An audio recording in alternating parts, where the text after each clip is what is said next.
శ్రీ గురుభ్యో నమః. Welcome to Hitopadesh. ఈరోజు మనం చూడబోయేది ఏమంటే, ఆల్రెడీ స్టేటస్లో పెట్టాను, విరాట నగరంలో పంచపాండవులు అజ్ఞాతవాసంకి ఎట్లా ఎంటర్ అయ్యారు అని ఎపిసోడ్స్ చూద్దామని నేను పెట్టాను. దానికి ముందు ఏమైంది, ఓకేనా, అది చూసి తర్వాత ఆ ఎపిసోడ్స్కి వెళ్తే కొంచెం బాగుంటుంది. సో దాని గురించి మనం చూద్దాం. ఈ పంచపాండవులు 12 సంవత్సరాలు వనవాసం అయిపోయింది. అంటే వాళ్ళు అక్కడ కౌరవులతో పాచ గేమ్లో ఓడిపోయారు కదా. ఆ తర్వాత వాళ్ళు వేసిన కండిషన్ 12 సంవత్సరాలు వనవాసం, 1 సంవత్సరం అజ్ఞాతవాసం. అంటే ఎవరికి కనపడకుండా, మీరు ఎవరని ఎవరికి తెలియకూడదు. మాకు తెలియటానికి వస్తే మీరు ఇక్కడ ఉన్నారు, ఆ 1 సంవత్సరం లోపల 13వ సంవత్సరం మీరు ఇక్కడ ఉన్నారు, ఈ పని చేస్తున్నారు అని మాకు తెలిస్తే మళ్ళీ మీరు 12 సంవత్సరాలు వనవాసం, మళ్ళీ 1 సంవత్సరం అజ్ఞాతవాసం అని డబుల్ కండిషన్. సో ఇప్పుడు ఆ 12 సంవత్సరం అయిపోయింది వనవాసం. ఇప్పుడు ఆ 13వ సంవత్సరం అజ్ఞాతవాసంకి వీళ్ళు రెడీ అవ్వాలి. అప్పుడు ఇంకా ఒక వారం 10 రోజు ఉంది అనేటప్పుడు యుధిష్ఠిరుడికి, ధర్మరాజుడికి ఒక క్లేశం, సమస్య వస్తుంది. ఎట్లా మనం ఉండబోతున్నాం, ఎవరికి తెలియకుండా ఎట్లా ఉండబోతున్నాం అని పాపం నిద్ర లేకుండా దీన్నే ఆలోచించి ఒకరోజు ఏమైపోతాడు, చాలా బలహీనమయ్యి అపస్మారక స్థితి, అంటే మూర్ఛపోయాడు. అప్పుడు భీమ, అర్జున, ఇంకా నకుల సహదేవులు, ఇంకా అందరూ కూడా అక్కడ ఉన్న ఋషులందరినీ కూడా పిలిచి ఏమైంది చూడండి అని చెప్తే అందరూ వచ్చి నీళ్ళు చల్లి లేపుతారు. అప్పుడు వాళ్ళ అక్కడ గురుగారు ఉన్నారు, ధౌమ్య మహర్షి. ఆయన అడుగుతున్నారు, ఏంటి ధర్మరాజా, ఏంటి ఇంత బలహీనంగా ఉన్నావు, ఏమైంది నీకు అంటే, పాపం యుధిష్ఠిరుడు ఏడుస్తున్నాడు. నా వల్లనే అన్నీ అయ్యింది, నా సహోదరులు ఇంకా నా భార్య ద్రౌపది అందరికీ కూడా ఈ పరిస్థితి నా వల్లనే కదా అయ్యింది, నేనే తప్పు చేశాను అని పాపం చాలా బలహీనమయ్యి ఏడుస్తున్నాడు. ఈ సమస్యని నేను ఎట్లా ఎదుర్కొంటాను, ఫేస్ చేస్తానని నాకు తెలియట్లేదు అంటే, ఏంటి నీ ప్రాబ్లం, ఇప్పుడు ఏమీ చెప్పు, క్లియర్గా చెప్పు అంటే చెప్తున్నాడు. అజ్ఞాతవాసం మేము ఎట్లా ఉండబోతున్నాం, మేమందరూ ఇప్పుడు నార్మల్ ప్రజలు, మనలాంటి వాళ్ళంటే మనం వేరే స్టేట్కి అన్నీ వెళ్తే మనని ఎవరికి తెలీదు. మనం ఎట్లా అయినా ఉన్నా కూడా వాళ్ళకి మనని వాళ్ళు గుర్తుపట్టరు. వేరే కంట్రీకి పారిపోయే వాళ్ళు ఇట్లా అన్నీ కూడా ఉంటారు కదా, మనం లోకంలో చూస్తున్నాం. వీళ్ళు అట్లా కాదు కదా. మనం ఆల్రెడీ ఒకసారి వీళ్ళ గురించి మనం ఇదే చెప్పాం, అజ్ఞాతవాసం చాలా కష్టం వీళ్ళకి యాక్చువల్లీ. ఎందుకంటే వీళ్ళు లోక ప్రసిద్ధులు. అర్జునుడు అవ్వని, భీమసేన దేవుడు అవ్వని, నకుల సహదేవుడు, వీళ్ళందరూ కూడా దిగ్విజయం వెళ్ళి రాజసూయ యాగం అన్నీ చేసేటప్పుడు, అశ్వమేధ యాగం ఇదన్నీ చేస్తున్నారు కదా ఫస్ట్. అప్పుడు దిగ్విజయం అన్ని దేశానికి వెళ్ళి ఆ రాజుల్ని అన్ని వాళ్ళు మీట్ చేసి వాళ్ళందరినీ విన్ చేసుకొని ఇట్లాంటి వాళ్ళు చేసి వచ్చిన వాళ్ళు అందరి గురించి తెలుసు. అర్జునుడు అంటే ఎంత బలవంతుడు, భీముడు అంటే ఇంకా భుజబలం ఏంటి చెప్పక్కర్లేదు, నకుల సహదేవుడు గురించి, ద్రౌపది గురించి, అగ్ని నుంచి వచ్చింది దేవత రూపం, అన్నీ తెలుసు వాళ్ళకి. వీళ్ళ గురించి అన్నీ అందరికీ తెలుసు, న్యూస్ లాగా, వరల్డ్ ఫేమస్, యూనివర్సల్ ఫేమస్. వీళ్ళు ఎట్లా వచ్చి మేము ముఖంని దాచుకుని ఎట్లా ఉండబోతున్నాం, అది కూడా 1 రోజు 2 రోజు కాదు, 1 నెల కూడా కాదు, 1 వారం ఉండటం కూడా కష్టం.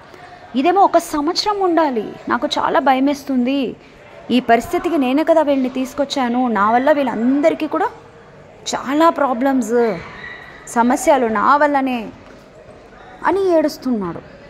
ఎందుకంటే ఆ మనం ఎంత మనని దాచుకున్నా కూడా మన శరీర లక్షణాలని ఉంటాయి. క్షత్రియులు వీళ్ళందరూ ఎట్లా ఉన్నారు, ఆజానుబాహుగా ఉంటారు వీళ్ళందరూ. ముఖం చూస్తే కాంతి, తేజస్సు. ద్రౌపదిని చూస్తే తను మిస్ యూనివర్స్ లాగా, అంత ఒక అందం. ఎట్లా వీళ్ళందరూ వాళ్ళని దాచుకుంటారు నాకు అర్థం అవ్వట్లేదు. అండ్ అది కూడా కాకుండా ఇట్లాంటి ఒక నీచమైన పరిస్థితికి నేను వీళ్ళందరినీ తీసుకొచ్చేసాను. బాగా రాజులుగా, మహారాణిగా వీళ్ళందరూ ఉండాలి, వాళ్ళ జీవితం గడపాలి. అది కాకుండా వీళ్ళని దాచుకుని జీవితం గడిపేలాగా నేను చేసేసాను. నీచమైన ఒక స్థితికి నేను వీళ్ళని తీసుకొచ్చేసాను, నా తప్పే అని తల మీద కొట్టుకుని ఏడుస్తున్నాడు.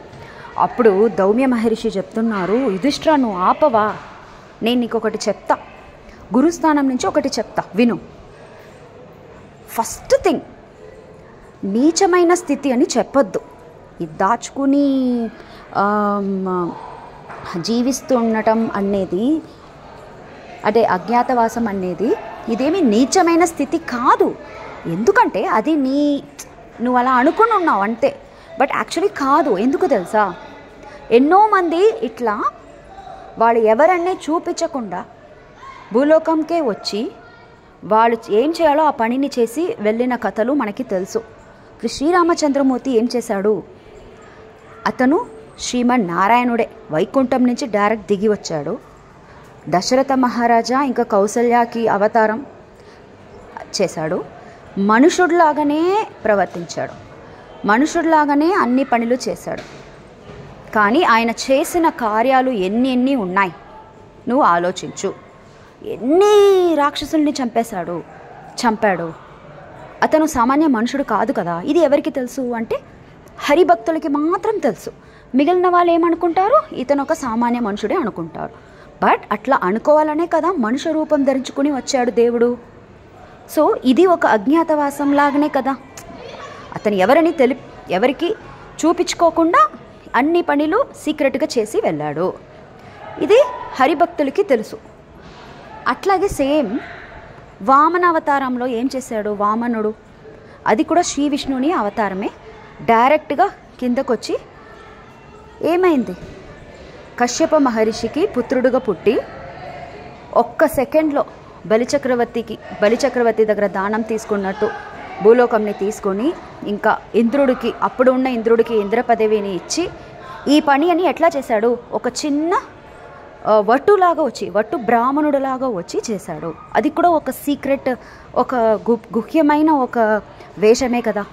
దేవుడు దిగి వచ్చి, ఇది కూడా అజ్ఞాతవాసం లాగానే కదా. ఎవరికి అతన్ని నిజ రూపం చూపించకుండా శంఖచక్రంలా అట్లాంటివి రాలేదు, ఒక చిన్న వట్టు రూపంలో వచ్చాడు. బట్ ఏం చేశాడు వచ్చి, అది మనం చూడాలి.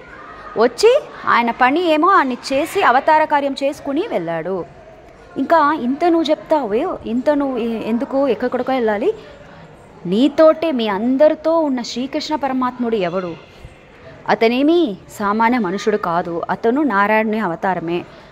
ఎన్ని రాక్షసుల్ని చంపాడో నీకే తెలుసు. 10 రోజు శిశువుగా ఉన్నప్పుడే ఎన్ని మందిని చంపారు, పూతన, శకటాసుర, ఎన్నో మందిని చంపాడు. అంటే అది కూడా అంతే కదా. ఒక యాదవ కులంలో ఒక సామాన్య మనుషుడుగా వచ్చి పుట్టి, ఇది కూడా దేవుడికి ఒక అజ్ఞాతవాసం లాగా సీక్రెట్గా అన్నీ చేసిన పనియే కదా. సో వాళ్ళు వచ్చారు, ఏం చేశారని నువ్వు చూడాలి. వాళ్ళు ఎట్లా ఉన్నారు, ఏం వేషంలో ఉన్నారు, ఇదన్నీ అవసరం లేదు. ఇంకా ఎందుకు, మీరే ఏం చేశారు, ఏకచక్ర నగరంలో ఉన్నప్పుడు ఏం చేశారు, బ్రాహ్మణులుగా వేషం ధరించి 1 సంవత్సరం మీరు అక్కడే కదా ఉన్నారు ఏకచక్ర నగరంలో. ఆ తర్వాత హస్తినాపురంకి వెళ్తున్నారు. ఆ ఏకచక్ర నగరంలో ఉన్నప్పుడే కదా భీమసేనుడు వచ్చి ఆ బకాసురుడిని వెళ్ళి చంపింది. ఆ బ్రాహ్మణుడి వేషంలోనే కదా అప్పుడు ఉండేవారు మీరు. ఎవరికైనా తెలిసిందా?